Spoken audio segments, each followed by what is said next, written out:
welcome to Mind Your Business, the channel where we are in everybody's business. If you don't mind getting in people's business, you're on the right channel. Talking about current topics and gossip. So this week's Married at First Sight has been definitely a roller coaster, particularly when you think about Thomas and Roz, because now they've gone at the start of the week. And that was kind of a difficult one because I really thought that they would be fine, you know. I thought that they would be fine. Welcome to my Inquisitive crew. Let's talk about Married at First Sight. But obviously that's not how it went. It was emotional seeing them at the commitment ceremony. Obviously, we knew that, you know, from the home stays that things weren't going too great.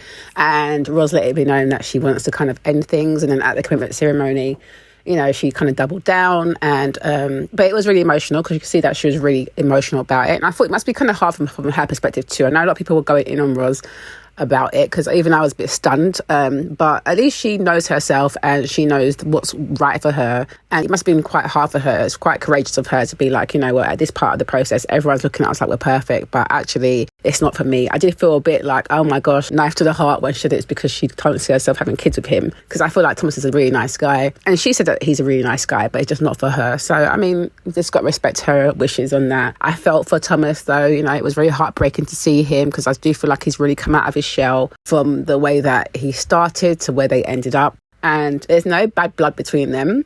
You know, he's posted her on his timeline on Instagram. He put up a little video to say, can everyone kind of like leave Roz, like, you know, saying how much she's done for him, helping to boost his confidence and stuff like that. So they do have a real friendship there. So that's always a good thing. I think that's good that they still are friends and very, you know, respectable of each other. I think that's really nice. But it was a sad one to see go because at this point I felt like they were the only strong ones. So I was like, no. But, you know, life goes on. So yes, Thomas put out a couple of statements on his Instagram. Go and check that out. I'll post some of them here so you can have a look. So I just wanted to say, well, this is goodbye.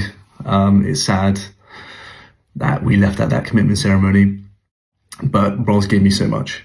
She gave me so much more than I would have ever hoped I'd get out of this experiment. She gave me my confidence back. She unlocked my soul and helped me be myself just because she wanted me to be me. And yeah, it sucks. I am sad, but she's the most beautiful person I've ever met. She's so wonderful. She's gorgeous. She's kind. She's funny, and she deserves nothing but your love and support. So yeah, we say goodbye, but we are such wonderful friends, and she's given me my confidence back. And using that momentum I got from the experiment, it's carried on till today, and we're still such good friends. So when you get a chance, go give her some love and support. And thank you everyone for being so kind and being so supporting during our journey together. And yeah, lots more to come. But basically he's saying, you know, how, you know, the way he started, that being so introvert, having his walls up so high, and how, you know, the journey and going on it with Roz has changed him essentially. So it's really nice that he feels that way and that he is seeing a light in a different way and that they still have a friendship. So wishing them both the best in the future.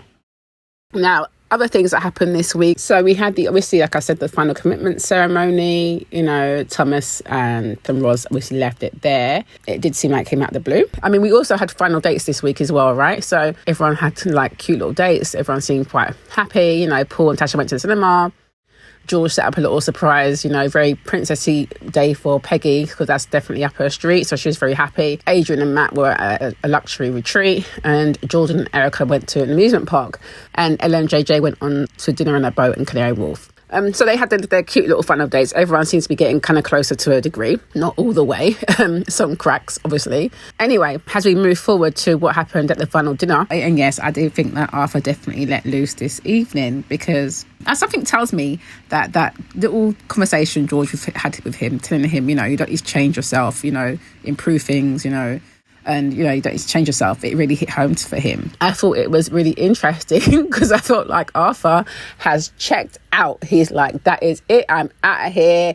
I cannot be bothered to put any more effort in. It's either that he checked out or his communication is just lost in translation. But I'm thinking like he checked out, because I'm like, some of the jokes that he was busting weren't that funny. I think one joke was funny, but we can see it doesn't land as well. He's got a sense of humour. He just needs to work on his delivery, his timing. But at the dinner party, I felt a bit bad for him because I felt like maybe he's had enough of trying to fit in to Laura's ideal man, and he's not going to fit that. He just needs to be himself. And I think that conversation he had with George helped him to see that, honestly. And so now he's just like, well, F it, I'm going to just do me. This is me. I'm going to bust some jokes. If you don't like it, be uptight. And I do feel like Laura is way too uptight. You know, she talked about all this evening made her feel very uncomfortable. The man was just busting some jokes. Yes, they're a bit inappropriate, but she needs to lighten up. But again, she needs her Chelsea charmer. She needs something completely different because that's not what she really wants. So I feel like they are, at this point, wasting each other's time. And really, the truth of the matter is that, you know, he's not what she wants. And we know that. We're saying that from the beginning. It's just a pity. And I feel like Arthur is now, you know, accepting that at this point, you know. Ella, what the hell is going on? Why has she got on brunette hair? Because she looks like JJ's ex and she realises that he likes brunettes. Like, I'm like, what is going on? You don't want to go down that road, Ella. That is just not the way to go. The insecurity is too much.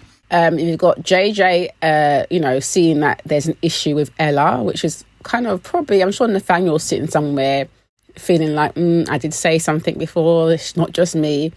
But clearly there's an issue with Ella and her drinking and becoming kind of more insulting and abusive towards him, which is what he's saying, that he doesn't like the disrespect, and some of the things that she says that come out of her mouth have been quite disrespectful. I mean, I can't believe that she found out about his ex-girlfriend and how beautiful she is and feeling very insecure about it, and then throwing in his face that, you know, he doesn't look as good as her ex. I'm like, how immature is this? She's really got to work on her insecure side, and you can see it's affecting him. He doesn't like it.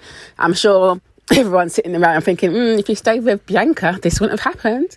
But no, you chose to go and cheat, and now you're in this predicament. So it is what it is with those two, but it does seem like she's got a slight drinking issue, particularly when she's with the party and getting out of hand. It doesn't seem to go down well. Anyway, but even the honesty box, you know, the fact that he brought up the disrespect again shows that it really affects him, and that he was obviously, you know, mentioned having a relationship like that in the past. So it's definitely something that he doesn't want to repeat. I know she's a lot, but I'm like, maybe you need to open up and talk to her more. The disrespect, you've definitely let that be known that you don't like that.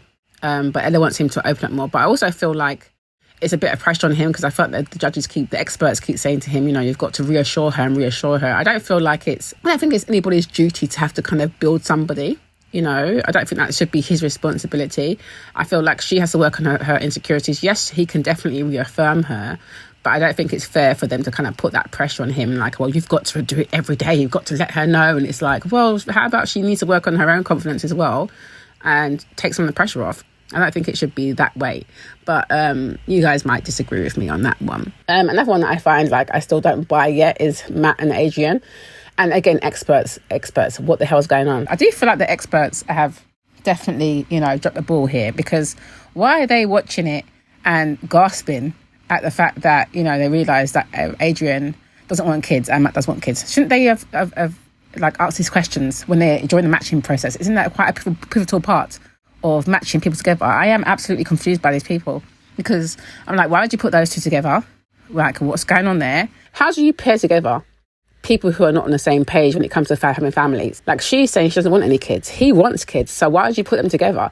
I mean, I think these are things that you should have explored at, you know, early stages of matching. So I'm not understanding what's going through your mind. It's the same thing as you matching Arthur and Laura. She clearly wants someone different than what she's got.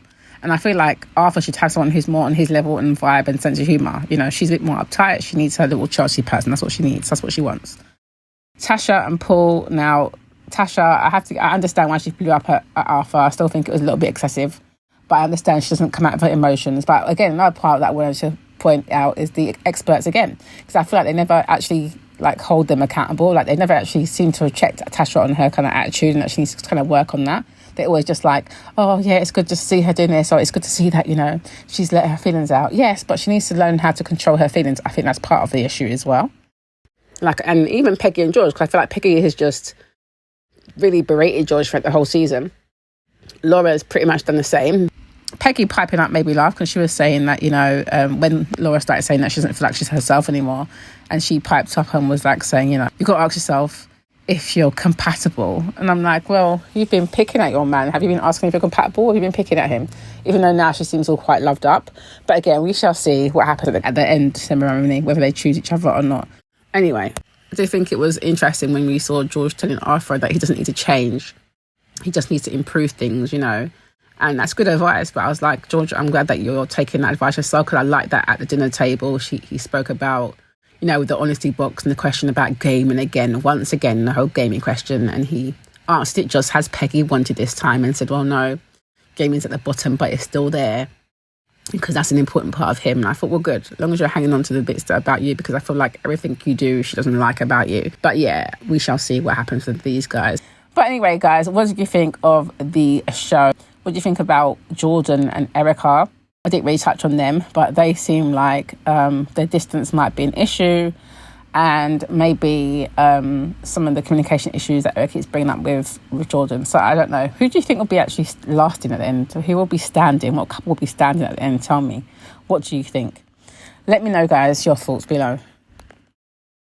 Yes, so thanks for watching that. Don't forget to subscribe, like, comment, share, and hit that notification bell so you know when I am uploading some more of people's business. So until then, my nosy people, stay blessed.